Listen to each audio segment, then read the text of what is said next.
ஓம் ஸ்ரீ குருபியோ நமக. ஓம் ஸ்ரீ மகா பெரியவா சரணம். செப்டம்பர் 9 நாளைய தினம் சஷ்டி விரதம். அது மட்டும் இல்லை, 999 3 9கள் சேரக்கூடிய அற்புதமான ஒரு அதிசய நாள். இப்போ சொல்லக்கூடிய இந்த வார்த்தையை பிரியாணியில் எழுதி வீட்டில் இங்கே வைக்கிறது மூலயமா எல்லா விதமான செல்வங்களையும் பெற முடியும்.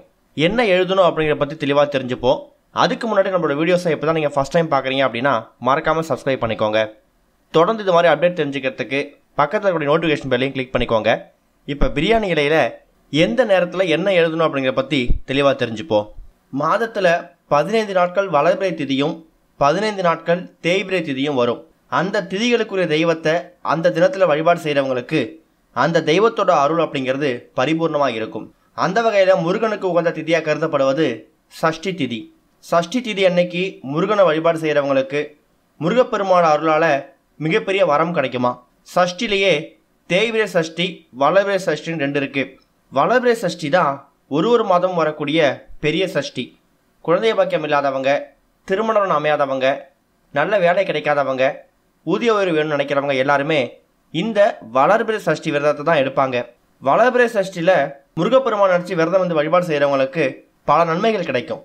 பொதுவாக இந்த சஷ்டி திதி அப்படிங்கிறதே குழந்தை பாக்கியம் இல்லாதவங்களுக்காக இருக்கக்கூடிய ஒரு முக்கியமான வழிபாடு தான். குழந்தை பாக்கியத்துக்கு மட்டும் இல்லாமல் நாம் எந்த வரம் கேட்குறோமோ அந்த வரத்தை முருகப்பெருமான் நம்ம கொடுப்பார்.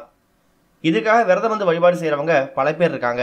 இதில் எளிமையான வழிபாட்டு முறையை பற்றி முதல்ல பார்க்கலாம். முதல்ல சஷ்டி திதி எப்போ ஆரம்பிக்குது அப்படின்னு கேட்டிங்கன்னா, செப்டம்பர் 8ஆம் தேதி இன்று மாலை 5:15 மணிக்கெல்லாமே சஷ்டி திதி ஆரம்பிச்சிடுது. அது செப்டம்பர் 9ஆம் தேதி மாலை 6:26 வரைக்கும் சஷ்டி திதி இருக்குது. சூரிய உதயத்தை கணக்கு பண்ணி பார்க்கும்போது செப்டம்பர் 9ஆம் தேதி திங்கட்கிழமை தான் சஷ்டி விரதம், வளர்பிறை சஷ்டி விரதம். சஷ்டி விரதம் இருக்கணும் அப்படின்னு நினைக்கிறவங்க நாளைய தினம் நீங்கள் மாலை ஒரு 6 மணிக்குள்ளே உங்களோட வழிபாட்டை செய்யலாம். 6 மணிக்குள்ளே வழிபாட்டை செஞ்சுட்டு மாலை ஒரு 6 மணிக்கு மேலே கூட நீங்கள் கோவிலுக்கு போகலாம். அதில் எந்த தவறும் கிடையாது. அதிகாலை எழுந்து சுத்தபத்தமாக குளிச்சுட்டு உங்களோட பூஜை அறையை தயார் செஞ்சு வச்சுக்கோங்க. முருகப்பெருமானோட ஃபோட்டோவோ சிலையோ இருந்துச்சுன்னா அதையும் தயார் செஞ்சு வச்சுக்கோங்க. முருகனுக்கு பிடிச்ச மலர்கள், முருகனுக்கு பிடிச்ச நெய்வேத்தியங்கள் எல்லாம் செஞ்சு வச்சு உங்களோட சஷ்டி விரதத்தை நீங்கள் எப்பவும் போல இருக்கலாம். முடிஞ்சால் முருகப்பெருமானோட ஃபோட்டோவுக்கோ சிலைக்கோ முன்னாடி ஒரே ஒரு நெய் தீபம் ஏற்றி வைங்க. இது போக நாளைய தினம் சஷ்டி விரதத்தோட 3/9 999 அப்படின்னு சொல்லக்கூடிய ஒரு அதிசய நாளும் வந்திருக்கு. அதாவது நாளைய தேதி பார்த்தீங்கன்னா 9ஆம் தேதி, மாதம் செப்டம்பர் 9ஆம் மாதம். இந்த நாளில் காலை ஒரு 9 மணி, இரவு ஒரு 9 மணின்னு சொல்லி 2 விஷயங்கள் ஒரே நேரத்தில் அமைய போகுது. 999 பொதுவாகவே இந்த 888, 999, 555 அப்படிங்கிறலாம் பார்த்தீங்கன்னா ஏஞ்சல் நம்பர்ஸ், தேவதை எண்கள்னு சொல்லுவாங்க. தமிழ்லையும் சமஸ்கிருதத்துலேயும் எப்படி மந்திரங்கள் இருக்குதோ அதே மாதிரி இங்கிலீஷில், ஆங்கிலத்தில் ஸ்விட்ச் வேர்ட்ஸ் இருக்கும். அதே மாதிரி எண்களில் பார்த்தீங்கன்னா ஏஞ்சல் நம்பர்னு சொல்லுவாங்க. அதிர்ஷ்டத்தை தரக்கூடிய, அதிர்ஷ்டத்தை உங்கள் பக்கம் ஈர்க்கக்கூடிய விஷயங்கள், அதுதான் இந்த 999 3/9 சேரக்கூடிய விஷயம். அப்படிப்பட்ட ஒரு தினம் நாளைய தினம் வருது. அந்த நேரத்தில் செப்டம்பர் 9ஆம் தேதி காலை ஒரு 9 மணிக்கும் மாலை ஒரு 9 மணிக்கும் இந்த பிரபஞ்சத்தோட ஒட்டுமொத்த சக்தியும் ரொம்ப அதிகமாக இருக்குமா. அந்த நேரத்தில் நீங்கள் என்ன கேட்குறீங்களோ அது அப்படியே நடக்கும்.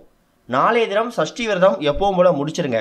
ஒருவேளை காலை நேரத்தில் நீங்கள் வந்து இந்த வழிபாடை செய்ய போகிறீங்க, இந்த பரிகாரத்தை செய்ய போகிறீங்கன்னா இந்த பரிகாரத்தை பிரியாணியில் எழுதிட்டு அதுக்கப்புறம் சஷ்டி விரதம் இருக்கலாம்.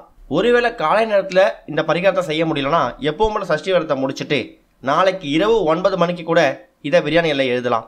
இதை எழுதுறதுக்கு செய்யறதுக்கு உங்களுக்கு மொத்தமாக தேவையான பொருட்கள் ஒரே ஒரு பிரியாணி இலையும், அதில் எழுதுறதுக்கு எந்த கலரில் வேணால் பேனா எடுத்துக்கோங்க, கருப்பு நிறத்தை தவிர. ஆண்கள், பெண்கள், குழந்தைகள் இப்படி யார் வேணாலும் எழுதலாம். எத்தனை முறை வேணாலும், எத்தனை பிரியாணி இலை வேணாலும் எழுதி வச்சுக்கலாம். பெரியவங்களுக்கு எழுத படிக்க தெரியல அப்படின்னு சொன்னாலும் கூட அவங்களோட குழந்தைகள் கையாலேயோ இல்லை எழுத படிக்க தெரிஞ்சவங்க கையாலேயோ கூட நீங்கள் எழுதி அதை நீங்கள் வாங்கி வச்சுக்கலாம். ஆனால் இது எழுதுறதுக்கான சரியான நேரம் அப்படிங்கிறது தான் முக்கியமானது. நம்ம முடிய சொல்லியிருந்தோம், நாளைய தினம் 9ஆம் தேதி 9வது மாதம் காலையில் ஒரு 9 மணி வரும், இரவு ஒரு 9 மணி வரும். இந்த 2 9 மணி நேரத்தை நீங்கள் பயன்படுத்திக்கோங்க. பிரியாணி இலையை எடுத்து இப்போ நாம் சொல்லக்கூடிய இந்த வார்த்தையை, இந்த ஒரு வரியை நீங்கள் அந்த பிரியாணி இலையில் மேல் பக்கமாக எழுதணும். எழுதுறதுக்கு முன்னாடி குபேரர் சிலை, அதாவது லட்சுமி குபேரர் சிலை உங்கள் வீட்டில் இருந்துச்சு அப்படின்னா லட்சுமி குபேரரை மனசார நினச்சிக்கோங்க. இவர் தான் செல்வத்துக்கான அதிபதி. நமக்கு இருக்கக்கூடிய பண கஷ்டம் எல்லாத்தையும் தீர்க்கக்கூடியவர் முக்கியமானவர் இந்த லட்சுமி குபேரர் தான். லட்சுமி குபேரர் அருள் யார் ஒருத்தவங்க வீட்டில் இருக்கோ அவங்க வீட்டில் செல்வ செழிப்புக்கு எந்த பஞ்சமும் இருக்காது. அதே மாதிரி முருகனை பொறுத்த வரைக்கும் செவ்வாய் பகவானோட அதிபதியே முருகன் தான். செவ்வாய் பகவான் யாருன்னு கேட்டிங்கன்னா நமக்கு இருக்கக்கூடிய கடன் பிரச்சனையை தீர்த்து வைக்கக்கூடியவர். ஆக மொத்தத்தில் ஒரு பக்கம் உங்களுக்கு கடன் பிரச்சனையும் தீரும், இன்னொரு பக்கம் நாளைய தினம் இந்த அதிசய நாள் ஏஞ்சல் நம்பரில் வரக்கூடிய அதிசய நாளில் இப்போ நாம் சொல்லக்கூடிய இந்த வரியை நீங்கள் பிரியாணியில் எழுதி, அதாவது காலை ஒரு 9 மணி இல்லைனா இரவு ஒரு 9 மணிக்கு எழுதி இப்போ நாம் சொல்லக்கூடிய இந்த இடத்துல உங்கள் வீட்டில் வச்சுடுங்க. அது என்ன வார்த்தை அப்படின்னா, பிரியாணி இலையில் ஒரு பேனாவோ இல்லை ஸ்கெட்சோ எடுத்து ஐ அட்ராக்ட் மணி, நான் பணத்தை ஈர்க்கிறேன், அதுக்கு இதுதான் அர்த்தம். அதாவது உங்கள் பக்கம் பணத்தை நீங்கள் வசியம் செய்கிறீங்க, இழுக்கிறீங்க அப்படிங்கிறது தான் அர்த்தம். இந்த ஐ அட்ராக்ட் மணி அப்படிங்கிறது ஒரு நார்மல் ஒரு வரியாக தெரியும், ஒரு வார்த்தையாக தெரியும். ஆனால் இது இங்கிலீஷில் ஆங்கிலத்தில் வரக்கூடிய ஒரு சுவிட்ச் வேர்டு. முன்னாடியே சொல்லியிருக்கோம், தமிழில் சமஸ்கிருதத்தில் எப்படி மந்திரங்கள் இருக்குதோ அதே மாதிரி எண்கள்லையும் ஆங்கிலத்தில் இருக்கக்கூடிய வார்த்தைகள்லையும் சுவிட்ச் வேர்ட்ஸ் ஏஞ்சல் நம்பர்ஸ் சொல்லக்கூடிய சில விஷயங்கள் இருக்குது. அது மூலயமா நமக்கு இருக்கக்கூடிய அதிர்ஷ்டத்தை நம்ம பெருக்கிக்க முடியும், நம்மளோட பண வரவை அதிகப்படுத்திக்க முடியும், தொழில லாபத்தை உண்டாக்க முடியும், மனசு ரொம்ப லேசாக இருக்கா கவலையாக இருக்கா அப்படிப்பட்ட விஷயங்களை தீர்த்துக்கிறதுக்காகவும் இந்த சுவிட்ச் வேர்ட்ஸை பயன்படுத்துவாங்க. அப்படிப்பட்ட ஒரு சுவிட்ச் வேர்டு தான் ஐ அட்ராக்ட் மணி, பணத்தை நான் என் பக்கம் ஈர்க்கிறேன் அப்படிங்கிற விஷயத்த பிரியாணி இலையில் காலை ஒரு 9 மணிக்கோ இல்லை இரவு ஒரு 9 மணிக்கோ சரியாக ஒரு 9 மணிக்கு எல்லாத்தையும் எடுத்து வச்சுருந்தீங்கன்னா நீங்கள் எழுதிடலாம். எழுதிட்டு அதை நீங்கள் பத்திரமா எங்கே வேணாலும் வச்சுக்கலாம், பீரோவில் தான் வைக்கணும் அவசியம் கிடையாது. குறிப்பாக உங்களுக்கு ஏதாவது ஒரு பண தேவை இருக்கும், இல்லை யாருக்கிட்டையாவது பணம் கொடுத்துருப்பீங்க, இல்லை பணம் எதிர்பார்த்துட்டு இருப்பீங்க, அந்த பணம் கைக்கு வராமல் இருக்கும். அப்படி அந்த பணம் நீங்கள் எதிர்பார்த்த விஷயம் பொருளாதாரம் உங்கள் கைக்கு வரணும் அப்படின்னு நினச்சிங்கன்னா அதை மனசில் நினச்சிக்கிட்டே அந்த ஐ அட்ராக்ட் மணி அப்படிங்கிற வார்த்தையை அந்த பிரியாணியில் எழுதி வச்சுக்கோங்க. காலை ஒரு 9 மணி செப்டம்பர் 9ஆம் தேதி காலை 9 மணிக்கோ இல்லை செப்டம்பர் 9ஆம் தேதி இரவு 9 மணிக்கோ இந்த பிரபஞ்சத்தோட ஒட்டுமொத்த ஆற்றலும் அதிகப்படியான ஆற்றலோடு இருக்குமா, அதிகப்படியான சக்தியோடு இருக்குமா. அந்த நேரத்தில் நீங்கள் பண்ணக்கூடிய செய்யக்கூடிய தெய்வீக சம்மந்தப்பட்ட விஷயங்கள் எதுவாக இருந்தாலும் அதுக்கு பலன்கள் அப்படிங்கிறதும் இரட்டிப்பாக இருக்கும். ஒரு பக்கம் செல்வத்துக்கு அதிபதியாக இருக்கக்கூடிய லட்சுமி குபேர மனசில் நினச்சிக்கிட்டு உங்களுக்கு பொருளாதார பிரச்சனை நினச்சிக்கிட்டு இதை எழுதுறீங்க.